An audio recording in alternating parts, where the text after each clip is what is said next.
guys, it's Mrs. Clancy here. Today we're going to look at how to multiply and divide radicals. So before we get started, make sure you guys have your packet, a pen or pencil, and your calculator handy so we can get started. So what I'm going to ask you to do is look to where it says steps to multiplying or dividing radicals underneath the do now. And we're going to go through the steps first before we actually start one of the questions. Step 1. You're going to multiply or divide the coefficients, which are the numbers in front of the radical. Remember, when there's no coefficient in front of a radical, it's implied that there's a 1 in front of it. Next, you're going to multiply or divide the radicand and keep it under the radical. Remember, the radicand is the number under the radical sign. And last but not least, you're going to simplify the answer if possible. So there's only 3 steps to remember, and here we go.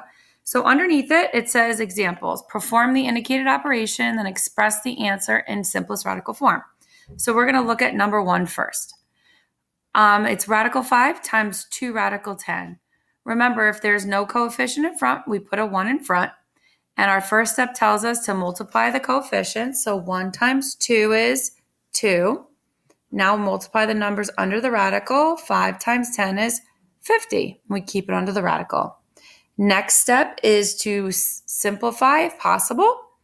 There is a perfect square that goes into 50, which if you divide backwards in your calculator, you'll find that it's 25, and that it would be times 2. Next step, circle your perfect square, put it in your calculator.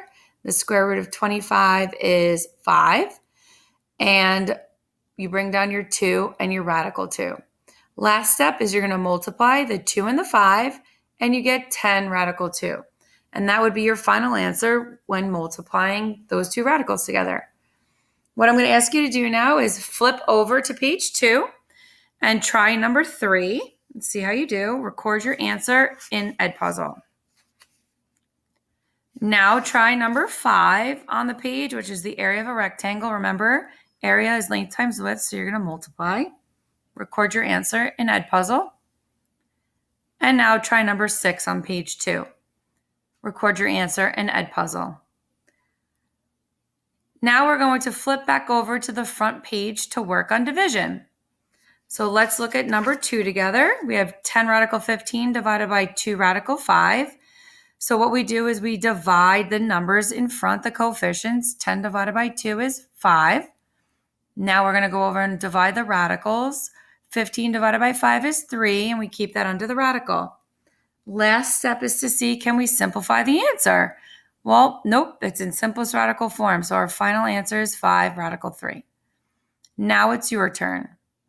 Turn it over to page 2 and try number 4. Remember, it might be easier to stack them as a fraction to make the division easier. Record your answer in Edpuzzle. Now try number 7 on page 2. Remember to stack them as a fraction, maybe will make it easier. Record your answer in Edpuzzle.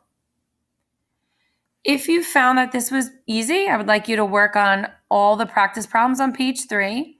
When you're done, check your answers with the answer key on the website on today's date in the website.